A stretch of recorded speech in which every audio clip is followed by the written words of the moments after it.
حضرت ابو ہریرہ رضی اللہ تعالیٰ عنہ کہتے ہیں کہ رسول اللہ صلی اللہ علیہ وآلہ وسلم نے فرمایا، اللہ رحم کرے اس آدمی پر جو رات کو اٹھے اور نماز پڑھے، پھر اپنی بیوی کو بیدار کرے تو وہ بھی نماز پڑھے، اگر نہ اٹھے تو اس کے چہرے پر پانی کے چھینٹے مارے، اور اللہ رحم کرے اس عورت پر جو رات کو اٹھے اور تہجد پڑھے، پھر اپنے شوہر کو بھی بیدار کرے تو وہ بھی تہجد پڑھے، اور اگر وہ نہ اٹھے تو وہ بھی اس کے چہرے پر پانی کے چھینٹے مارے۔ سنن نسائی حدیث نمبر 1611۔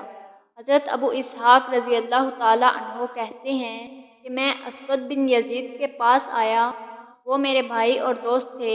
میں نے کہا، اے عمر، مجھ سے وہ باتیں بیان کریں جن کو ام المومنین نے رسول اللہ صلی اللہ علیہ وآلہ وسلم کی نماز کے متعلق بیان کیا ہے۔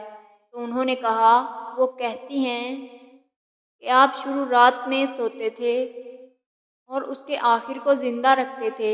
سنن نسائی حدیث نمبر 1640۔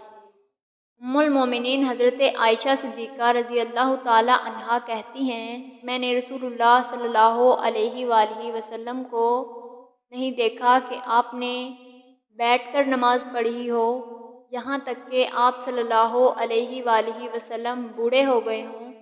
تو جب آپ بوڑھے ہو گئے تو آپ بیٹھ کر نماز پڑھتے اور بیٹھ کر قرات کرتے، پھر جب سورت میں سے 30 یا 40 آیتیں باقی رہ جاتی تو ان کی قرات کھڑے ہو کر کرتے، پھر رکوع کرتے۔ سنن نسائی حدیث نمبر 1650۔